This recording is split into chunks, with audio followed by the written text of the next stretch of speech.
All right. So can everybody's good? We can hear me, see me. Perfect. All right. So let's get started. So this month's class will be focused on one thing, and that will be the history of East Asia. And I'm going to cover a few countries. Today we're covering Japan. Next week we're covering Korea. And in the next few weeks, we're going to cover China. And we're going to kind of talk about these countries, talk about the history of these countries, and see how they tie together and how they connect back to this one center economy and how they really interact with each other. Hello? Oh. Yes. All right, perfect. So let's get started in the history of Japan. So before history and everything in Japan, there is something we like to call, or historians like to call it, the prehistoric era. And what the prehistoric era is basically an era where there isn't a lot of things that historians can do to kind of know what happened there. But what we can do is kind of extrapolate. And what that means is that we kind of can make an educated guess on what happened during that time. Because, of course, during that time, there wasn't a lot of history that we can really base our kind of predictions on. So yeah, so again, not a lot is really known about this period, but we do know one thing, is that we call it the prehistoric era because there is something that they're missing. That one thing that they're missing is ceramics. That's what this is also called, the pre-ceramic times.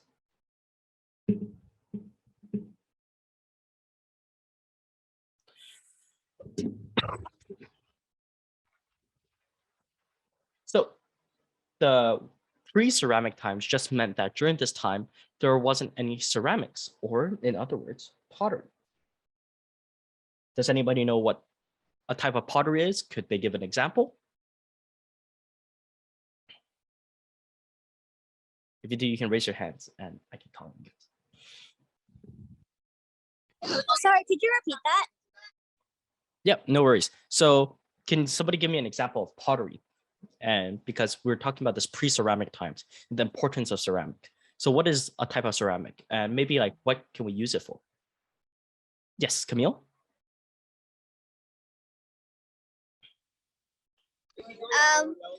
Sorry about the audio.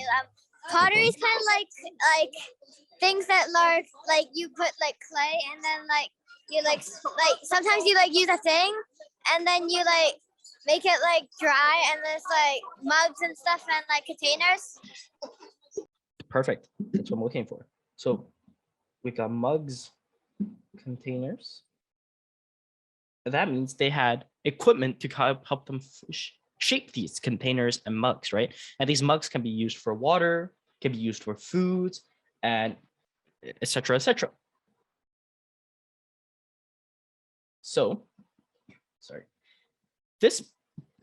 What this basically means is that during this time, they didn't have the technology to really work with all of these different types of pottery and kind of the ceramics.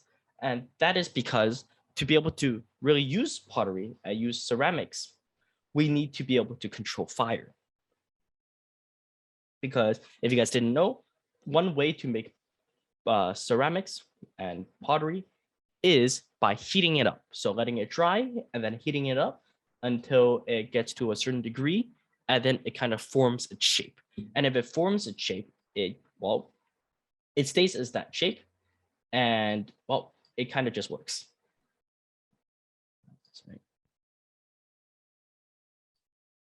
All right, so now we're back.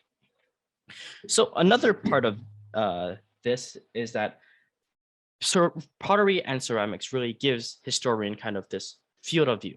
So by knowing that at that time they didn't have mugs, containers, and pottery, we knew that they weren't sophisticated enough to control fire and have tools such as spears or even knives to kind of cut the pottery into certain shapes. All right, so yeah, so that's why pottery is such an important part of history, because it helps us date how advanced society is throughout history. All right, so let's move on to the first part of Japanese history, which is the BC, the BCE, the pre-modern era and the pre-classical era. All right. So before we start, does anybody remember what these two words mean? The BC and the AD. What do they stand for?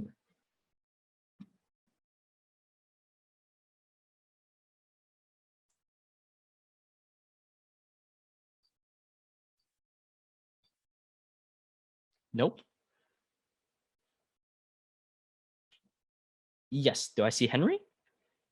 Yes, you do. I think it means like past things. Like I forgot what they were like. They stand for, but they meant like something in the past, like past time. Like since we're like the year 2000. Like I think it's like before the year 2000. Like Yes, that's before correct. years were invented. So there's two ways of putting this. There is, yes, there's the before Christ and the after death is what people usually say, right? So that is kind of the common tongue. But there is actually a different meaning to it. And this is more sophisticated. It's Latin. And AD in Latin actually means Anno Domini. Write that down.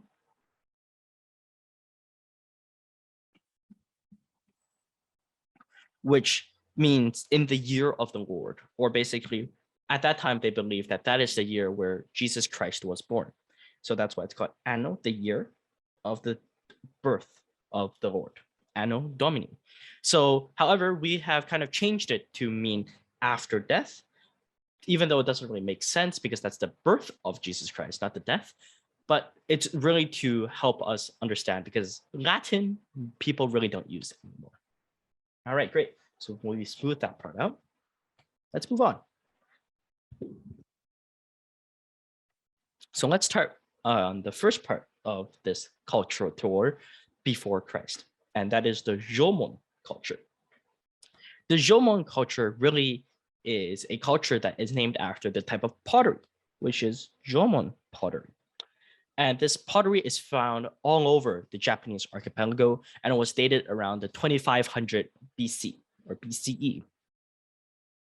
So this really proved to historians and archaeologists that people at that time in the 2500 BC, they started using chipping tools and polishing tools to make these more beautiful pottery. And we can see that they started smoothing the shells. So they started like try to make it as clean and look more modern as possible. And this, because we know they have access to pottery and things like this, we also know they started developing weaving, which is weaving for clothing. This meant that they have more sophisticated clothing that can protect them more from the warmth. Sorry, not from the warmth and from the cold.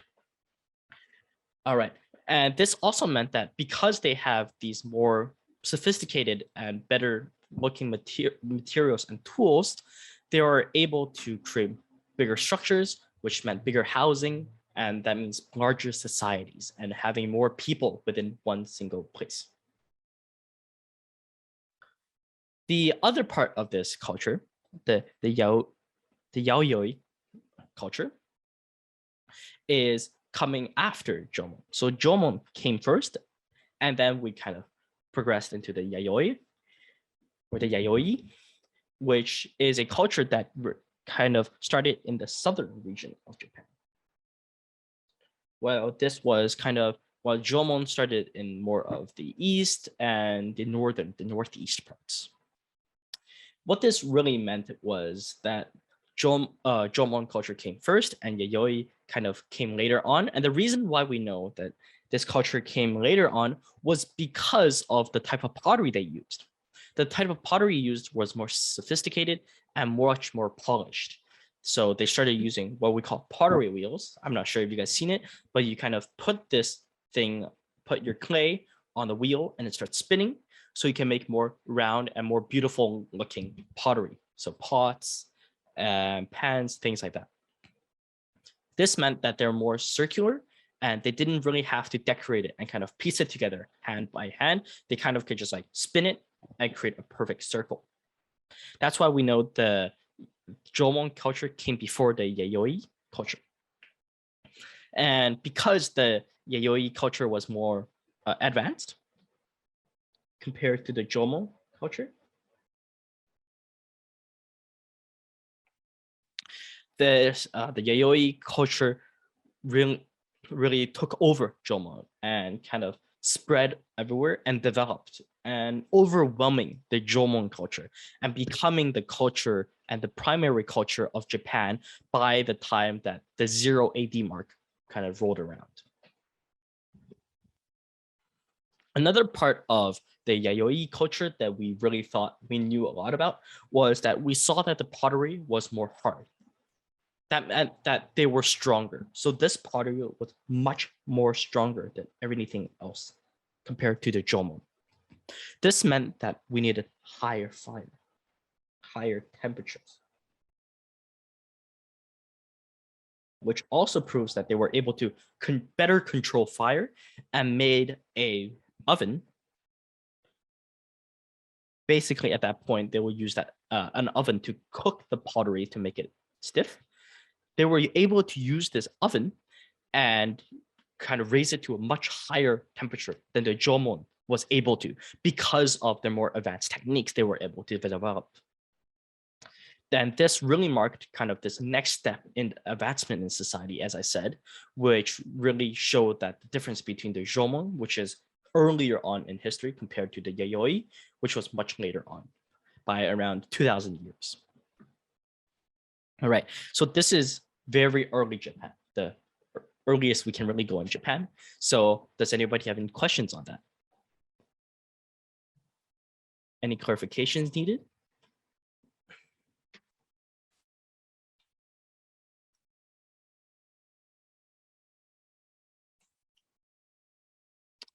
Nope, everybody clear?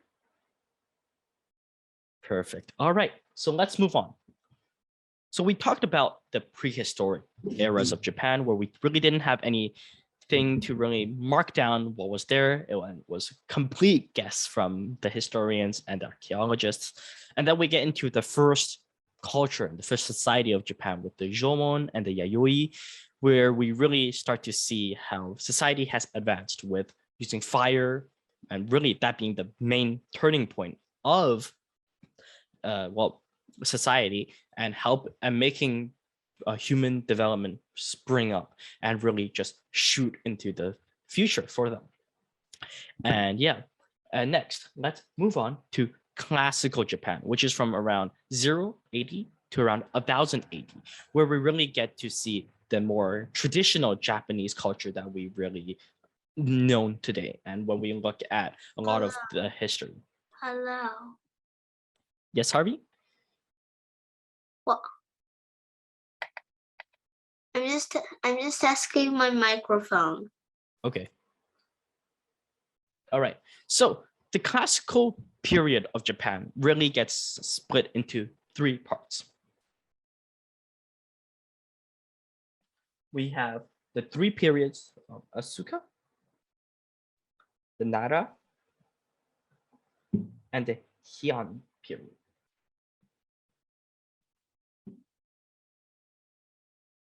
And of course, in that order. So the Asuka period came first, then to the Nara, and then to the Heian periods. All right. So what is really important about this period is the influences of other cultures. As we're talking about, this class is on East Asian history. So of course, Japan is not alone. There is influences from other places that kind of culminated into Japan and made Japan what it is and kind of shaped its history. So the first part of classical Japan that really got influenced was China and Chinese. In 108 AD, there is an emperor in China called Han Di,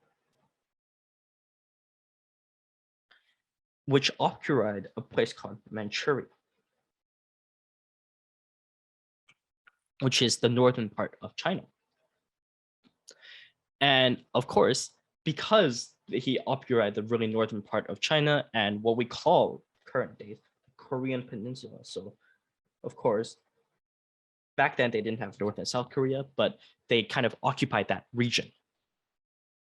They were able to establish a lot of colonies, 4 to be exact.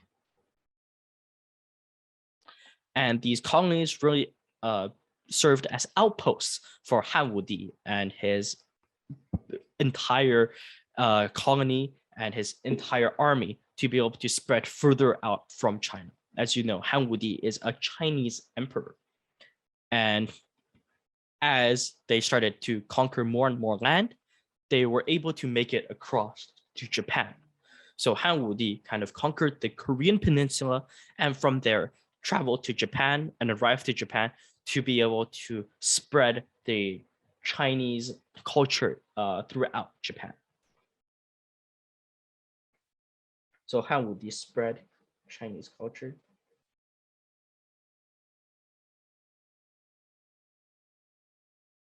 to Japan.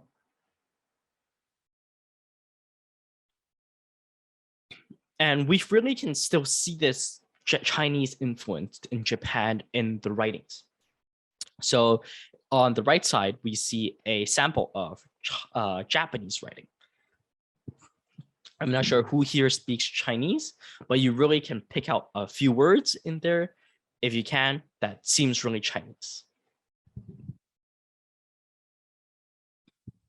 Right? I'm not sure if it's high quality enough, but you can see a few words that they still use in Chinese and kind of cross over to Japanese. And of course, they added a few words that they thought they needed in Japanese culture and in the Japanese language.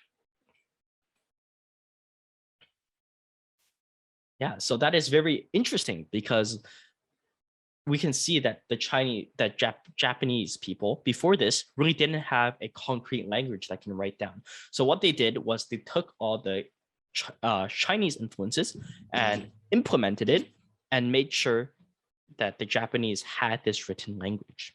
And that's why even to current days, we're able to read certain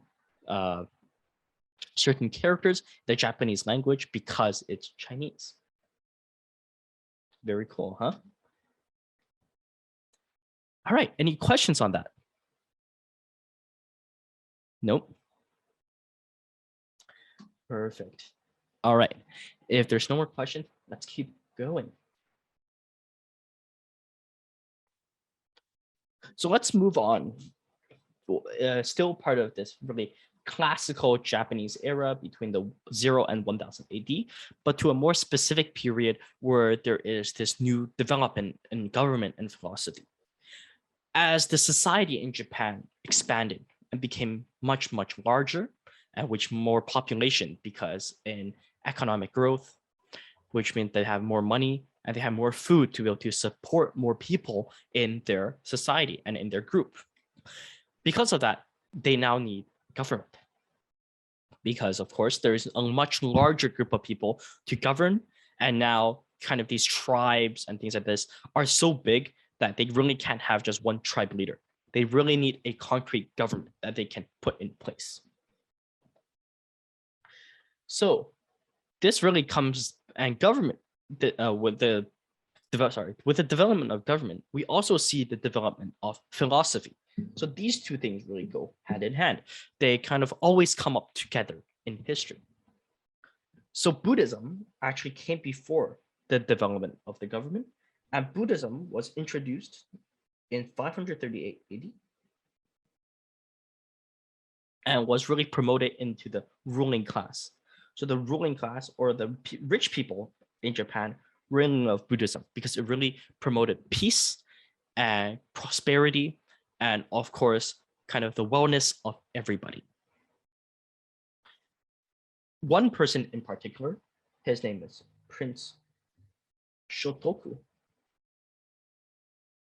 was said to be kind of the leading person that promoted Buddhism and philosophy into his ruling class and into his family members. And of course, if people didn't know, Buddhism is a Chinese ideology.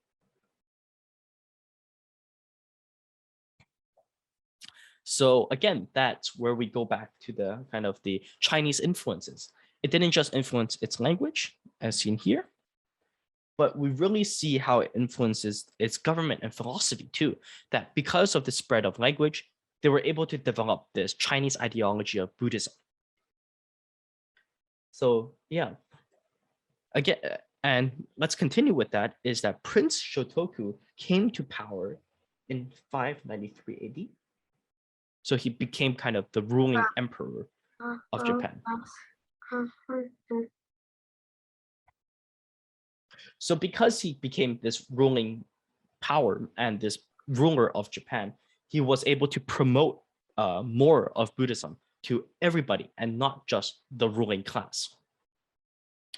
Furthermore, we see even more instances of Chinese influences in Japanese culture with this thing, with a new government in 1645.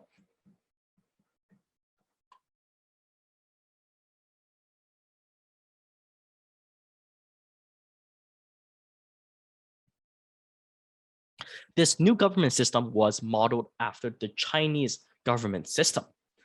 So basically, the system included buying land by the state and kind of equally distributing it among the farmers in large land reform to be able to adopt taxes and make sure that everybody was equal. Does that remind anybody of anything they learned last month, where we talked about what happened? What do we call it when the government buys up all the land and the government owns everything and distributes it to everybody equally? Communism? That's correct. So this is a very, very, very, very first case kind of scenario of communism. But of course, it wasn't even called communism because Marx, or Karl Marx, the person that kind of developed communism, wasn't even born yet. He was in the early 1800s. So it's much, much, much later. But we really see that they were really forth thinking and really, really into the future, and was able to create this system that really mimicked current day communism and create this perfect world where there's one person that can distribute all of these the resources really equally to make sure everybody was prosperous. All right. And at this time, we talked about the 3 different parts of Japan, which, if we go back, is the Asuka, the Nara, and the Heian periods. And by the end of this period, we had the capital relocated back to Kyoto. So it was from Nara to Kyoto is where the capital finally lies. All right, so that is kind of classical Japan before all of the samurais and the shoguns that we know about. This is the really classical Japan where we had one ruling class and everybody was equal and was kind of this pretty peaceful time. Any questions?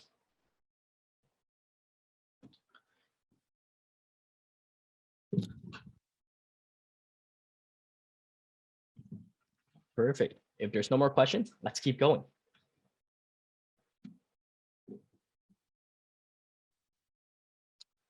All right. So let's move to a more familiar part of, let's move to a more familiar part of medieval Japan. Oh yes, sorry. Yilin has asked me a question. What is ideology?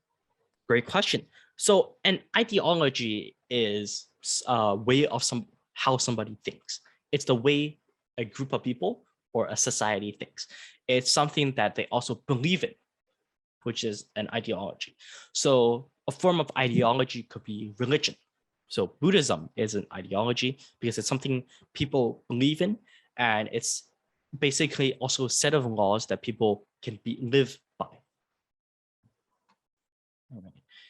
So back to this, medieval Japan, which is really from the 1000 AD to 1590 AD.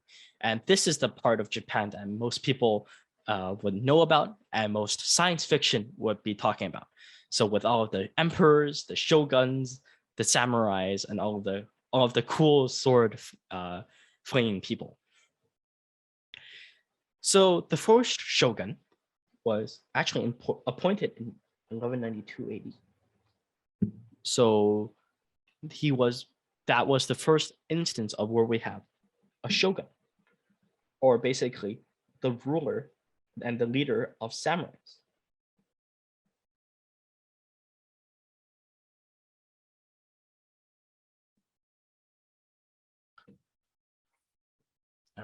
So the medieval Japan period from 1080 to 1590 AD was also referred to as feudal period of Japan because there were often a lot of warlords, because shoguns were also, in other words, warlords. That meant there was a lot of battles.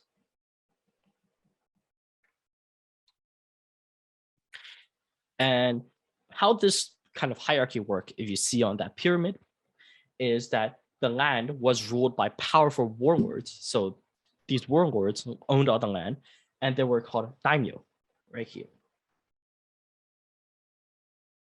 And the leaders of daimyo were the shoguns, up here. And these warlords, again, often battled each other for more land, for more resources, or just for honor. And one interesting fact that I want to bring up is in 1274, the Mongols tried to invade Japan. But interesting, they actually failed, which is something that is pretty rare because Mongols are usually known as the exception to be able to invade everything and anything they want to do.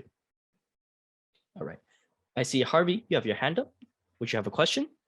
What's the difference between the shogun and the samurai? Great question. So the samurais were actually just very powerful military personnel. So they were warriors.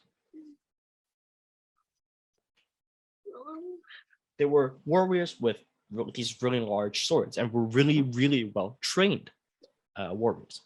And the samurais worked for daimyo, with kind of the leader of the samurai. And the leader of the samurai, daimyo, kind of like the general, was working under the shogun.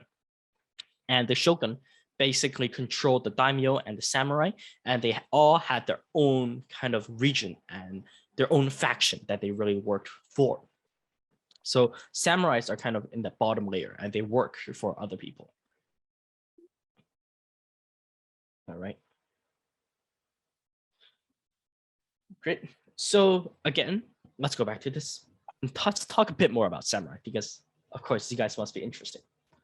So this samurais were kind of these very specialized warriors that are known to be very powerful and very scary.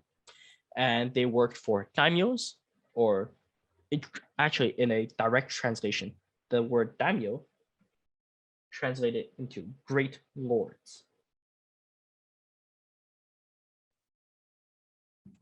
And basically what the samurais did was it gave it these daimyos authority by backing up the claims of land that the daimyos made with force. So as long as the daimyo was backed up by samurai and had force on the samurai, people really couldn't take his land or take any of his resources because, of course, if anything happened to it, the samurais will kill the person that tries to take the daimyo's land. All right. So the samurais would also dominate Japanese governments, as we talked about the government system they set up, and society until really 1868, even though medieval Japan will end in around 1590. And even though, nowadays, in modern days Japan, even though samurais and people who claim to be samurais don't have traditional privileges anymore, especially after 1868, many of these samurais will enter political elites and become elite ranking political figures because of kind of the strict rules that they follow, making them very, very good leaders and very powerful people. And there was also something very important that they lived by, as I said, which would be the samurai code or the samurai code of honor called the way of the warrior, the Bushido.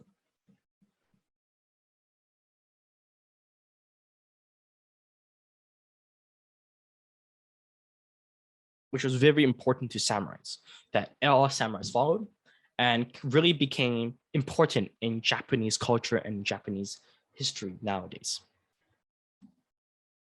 All right. All right. All right. So there's a question from Yin talking about who are the Mongols and what about ninjas? Great. Great question. So let's talk about the Mongols first. What the Mongols were a group of people that lived in Mongolia, of course, from the name Mongols. And who are the Mongols? Well, they're a group of people living in Mongolia, and their most famous person that led the Mongols was Genghis Khan, or Genghis Khan, the most notable warrior basically in history, who was known to decimate 10% of the human population back when he was alive, I'm not sure exactly, but probably 1400s, 1500s. So pretty long ago, 10% of the human population gone because of one person. And he basically more or less conquered the entire western side of society and eastern side. So they took China, they took Japan, Korea, and they went all the way basically into Europe and into Egypt. Let me keep recording. All right, sorry about that. My computer kind of cut out there, so let's keep going. So I was at that time answering Ying's question on who the Mongols are and what ninjas are. So going back, the Mongols are people, a group of people from Mongolia, and with their most famous conqueror called Genghis Khan, who basically conquered half of the known world and decimated 10% of people. So that's who Genghis Khan and Mongolia is. And what were ninjas? Well, ninjas we really portrayed right now as these really low-class people and these very, very dirty people that like assassinate people and are usually the bad guys. But in reality and in history, that was never the case. Ninjas were, yes, they were trained assassins and trained mercenaries. So they were trained to kill. And that was usually their job. They get paid to kill somebody. And they were usually in the lower class of society. So usually in this class of society, these three classes of society, the lower classes of society. And well, what happened is that in reality, people usually think ninjas as these really, really bad people, but that's not really what happened. There were just everyday people that did a job killing people, even though it's not a really good job. They were still really respected in the lower classes and did a lot of the dirty work that people didn't want to do. And they were also really harassed by the ruling class. So the ruling class really didn't like these people because, of course, they were killing a lot of people that were being bad in society. So they were kind of, in a way, like ancient Robin Hoods. Do you guys know the story of Robin Hoods? Of Robin Hood? No. The person with a bow and arrow that killed really or kind of robbed or killed really rich people to give the wealth and give back the wealth to the really poor people. So robbing the rich people and giving it to the poor. That's what ninja kind of did in the ancient days. So there were ancient Robin Hood.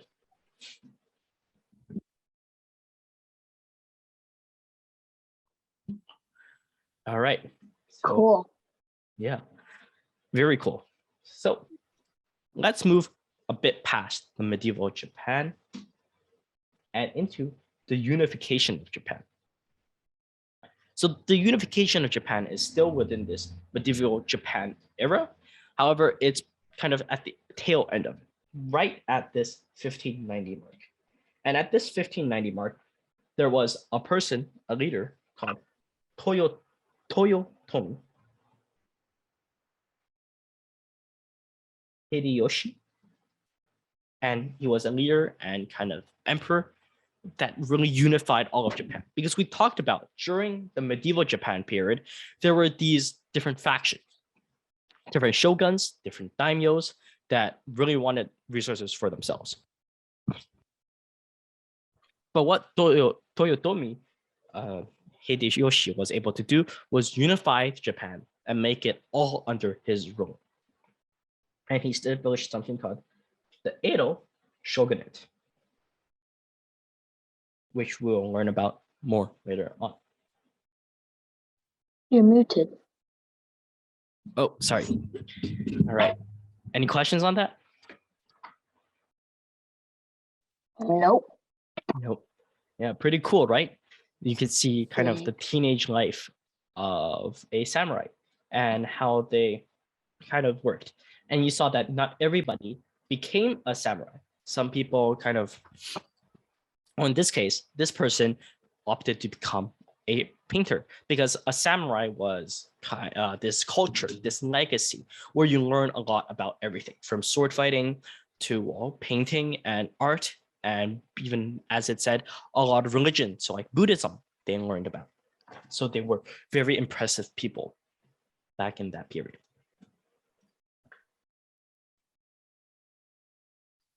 Mm-hmm.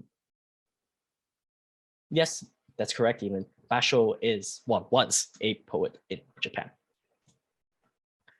Perfect. All right. So where we last ended off before we watched that video was talking about the Toyotomi Hideyoshi, kind of the last emperor of Japan from the medieval period where he unified Japan.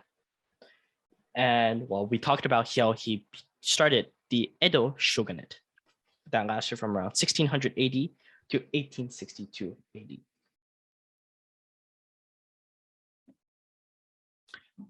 So the Edo period was actually relatively very peaceful, because during this time, the shogunate or the people in charge were really focused on one thing: development. And well, what that meant was that the development meant that they wanted to improve the economy and made everybody more wealthy and make sure that more people had more money. So yeah, of course, that was the main purpose of this Edo period.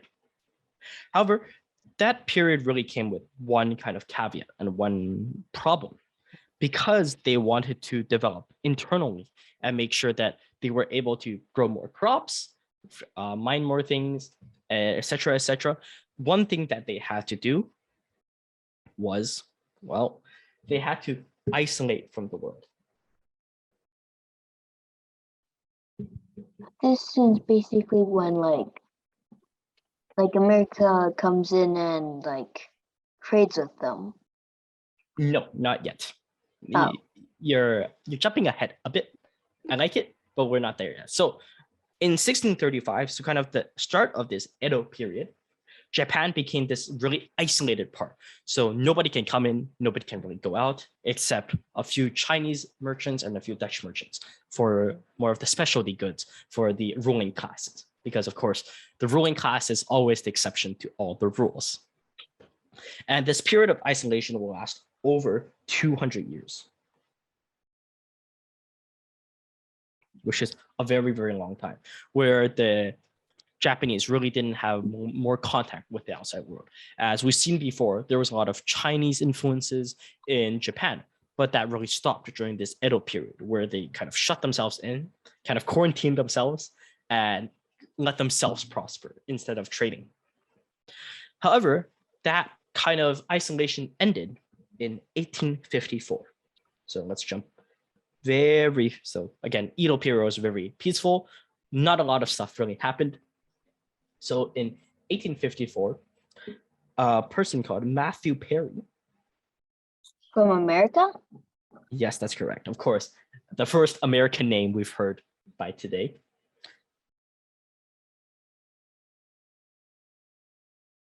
From the US, arrived in Japan to sign a treaty.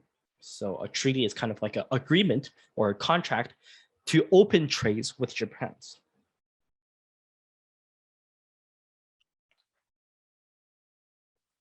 And well, when they open these trades with Japan, that means that they can get more goods from Japan, and Japan can also get more goods from US because, of course, at that time, US is also becoming very advanced, having more weapons, having more resources, and by trading, both sides benefit. And that really marks the end of Japanese isolationism. All right, any question about this pretty peaceful period that is pretty long for almost 250 years, but nothing really happens because it was just, again, economic development. Any questions? So when will we? Never mind. All right, perfect. Let's keep going. So we've talked about well, all the way from 1862, and let's talk about kind of current modern day Japan. Of course, not modern day Japan, but relatively modern day. Oh, sorry, I seem to have lost my sharing privileges. Oh, there we go. Perfect. Sorry about that. Kind of lost my sharing privileges for a second. So I stopped sharing my screen. Hirohito. Yes, that's correct. Very smart. This man is Hirohito. He is very important, and we'll talk about him later on. He was the emperor. And Yes, he that's committed correct. suicide once like 2 bombs were dropped on Hiroshima and Nagasaki during World War II. No, he did not commit suicide. Actually, He was he loved his life too much. He basically lived like a royalty, right? He was this emperor of Japan, and even though Japan lost and surrendered, he still lived really lavishly, and he was paraded all around Japan as a hero. for some reason. So yeah, so let's start at the very beginning. All right, let's not jump ahead again into the end of this kind of empire of Japan. So during this time, because Japan got very ahead in their economics by kind of shutting down their borders and really just like try to churn out and create as much technology as they can, they became very powerful. And of course, they also are still a unified state, as we talked about before. In the Edo shogunate, they were unified, as well as kind of this Empire of Japan period. They're also unified. And the first thing they really did after they gained so much power and kind of opened up was conquering nearby lands. And the most, I guess, important like piece of mostly land. like Dutch and German islands. No, Taiwan and Korea, because remember, they're still in Japan, right? So Dutch islands are so far away that they really couldn't colonize. And this was really during the colonizations where these Dutch wasn't really a match to Japan. Japan was a huge empire with a lot of economic development. So yeah, so they took over Taiwan and Korea because they were relatively kind of backward thinking. They really didn't have a lot of technology to help them stop getting invaded by Japan. So they also have a Japan's- lot of resources. Yes, that's correct. So Taiwan and Korea was taken over by Japan pretty easily. There wasn't really anything stopping. And the large war after that is that they got more hungry. They wanted more resources. So in 1894, Japan started a war against China. This marked the first Sino-Japanese war. And of course, in this war, the Japanese win and they gain Taiwan, right? So Taiwan came from this war. And this is a very interesting period of Japan because they just kept going into war over and over again, and they kept winning. In 1904, so just 10 years later, they went to war with Russia. And from history, we see that Napoleon Bonaparte, one of the most fearsome leaders and person in history, lost in Russia. Adolf Hitler lost in Russia. Also another very powerful man. So what do you think Japan did against Russia? Did they win or did they lose? They won. Yes, that's correct. They're kind of this exception because they were so powerful.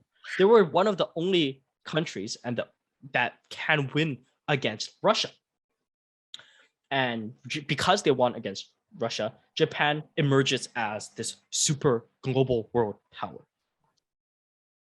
Basically, Russia had low on like food resources, so like Russia lost because their soldiers were too like de-energized or like very hungry.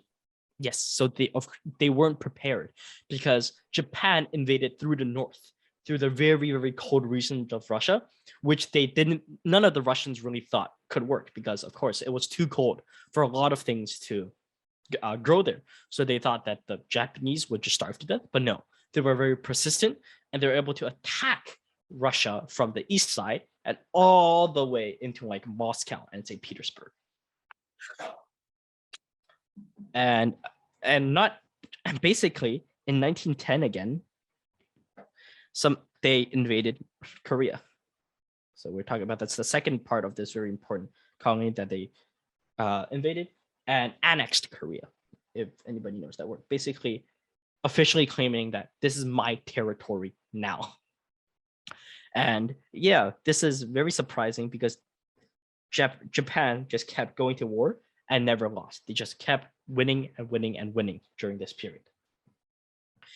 And in 1926, Hirohito came into power as the Emperor of Japan. And of course, on the right side, that is a picture of Emperor Hirohito.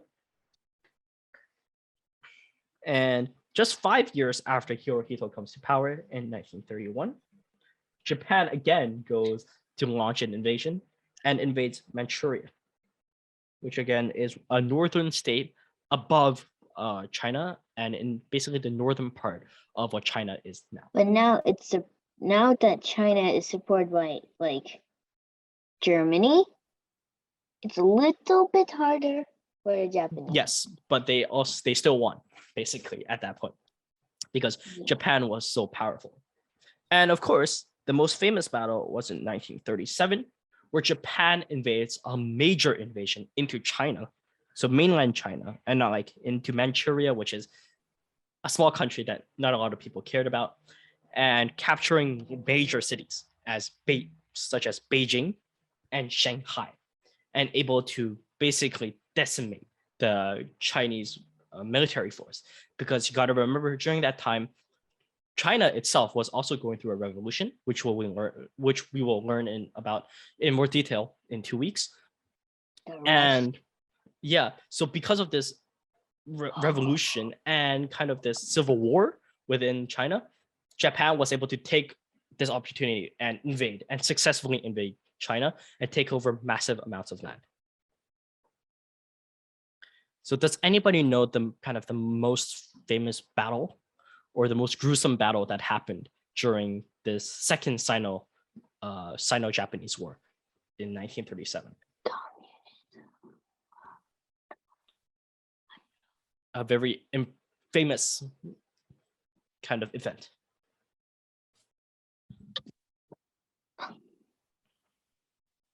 Does anybody have an idea?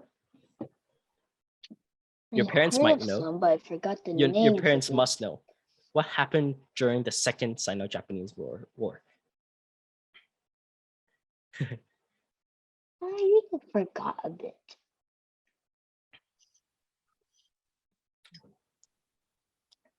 All right. Okay, so you guys I don't think your parents have talked about this, but this is what happened. The Nanjing Massacre. So when the train, like when there was a train that was like going somewhere and then it blew up. It just blew up. No. By like a mine or something. No, this is much bigger. Yeah. So during the Second Sino-Japanese War in 1937, led by the Imperial Japanese Army, of course, under the leadership of Hirohito, they on December 13th, 1937, they rolled into Nanjing, which was the capital, or nowadays the former capital of China, and basically stayed there and massacred people for 6 weeks straight, nonstop. So they killed thousands of people per day just for fun. And from official numbers looking back, they've killed over 400,000 people in that 6-week period. Crazy. So if you guys want to do the math, 400,000 deaths divided by basically 42 days. So that's around 10,000 people a day killed. And how many deaths is that per second? These Japanese are so crazy back in the days. Yeah, so they thought they were doing it for the good of course, the emperor. However, I added this question. What did the Japanese think? And that really extends to another question is, what does the Japanese teach? And you just explained it to us? Yes.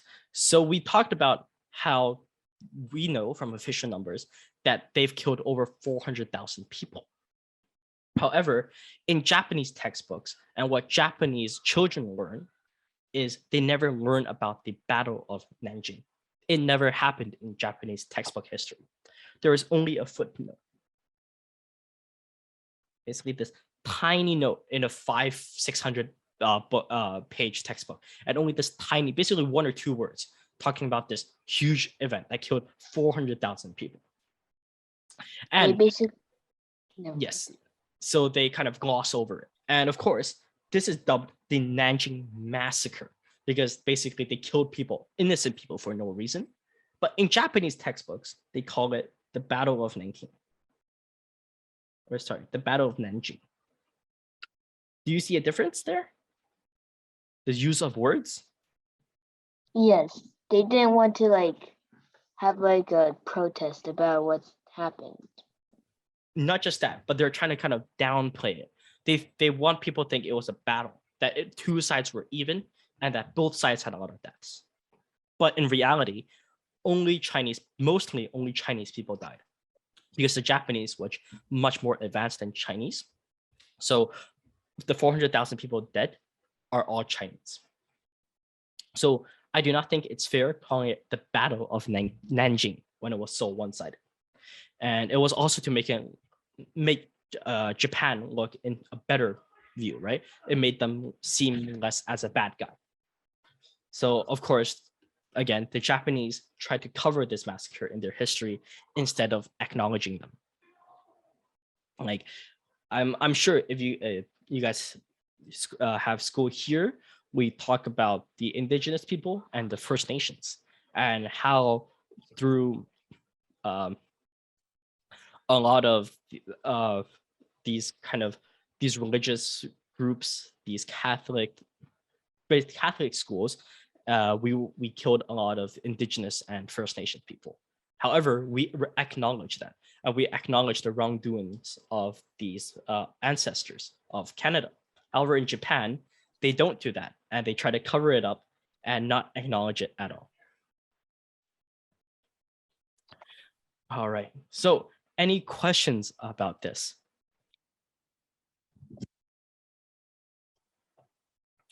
Any questions? Nope, still very shocking.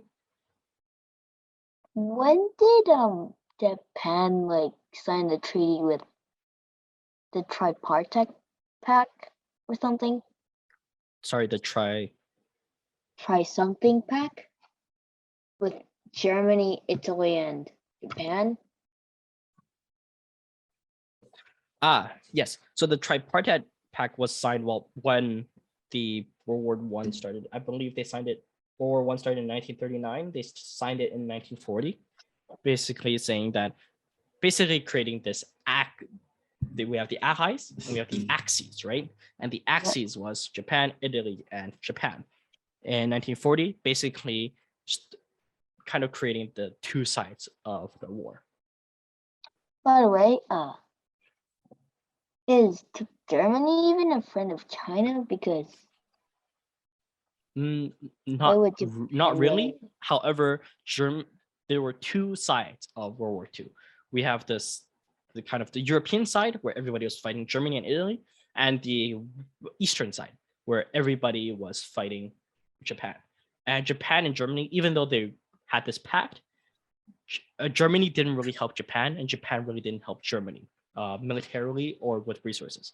It was basically just a spiritual cheer on, and they made this pact, which really did nothing. Maybe they just signed it so that Japan wouldn't someday just invade Europe and then like Yeah. So destroy a bunch basically, of stuff. they thought that if Japan was taking over Asia and Germany was taking over Europe, they made this pact to make sure that these two didn't fight after they took over these two continents. All right. Any other questions? Oh, yes. Oh, sorry. Yes, I see a question from Yilin. Sorry, I almost missed that. So why didn't the Chinese fight back? Great question. Of course, they did fight back, but again, Nanjing was the capital, and you have to think how if the Japanese can roll into the Chinese capitals with all of this military might so easily, people really didn't have a way to fight back. They tried to fight back, but that just led to more deaths. So I believe the Chinese did surrender. However, they still killed more people just for pleasure at that time. So yeah, a very gruesome part of history. Why would America also help China? Not yet, because the Chinese-American alliance wasn't strong yet, and China was still in kind of this period where you had the nationalist versus the communist, and of course America didn't want to really step into that civil war, right? Because of course the America was helping the nationalists because they were pro-democracy, but they didn't really bother as much because the United States was like dealing with their own problems at the time. All right. Also, what happened to the child? I'm in the not sure. This picture? is a very famous picture. I would assume that the photographer that took the picture probably helped save the child and brought it to a shelter. Because of course, this is a picture that a photographer took. Or it might be like, it might be, actually, yeah, maybe, yeah. Yeah. Might be. All right. Perfect. Very All right. scary. Yeah, of course. Very scary times, especially with this massacre. All right. So that's the end of today's lesson. I hope you learned something about Japanese history today. And yeah, hope you guys enjoyed today's lesson. And if you guys have any questions, you guys can stay behind and I can answer some for you. If not, thanks for coming this week and I'll see you guys next week. And don't forget, at the start of, I am now moving our Kahoot a bit around. And the Kahoot on this week's topic will start at the beginning of next week, just to make it more interesting. And make sure that you guys took some little notes so you guys didn't just memorize everything. But the Kahoot won't be really hard. All right, it will just be for fun. Bye-bye. All right, perfect. Japan, Thanks, everybody. Japan just made the Waffle just look good. Yes. So weird. Yeah. Okay, All see you next week. All right, see you guys. See you guys next week. Bye. Bye.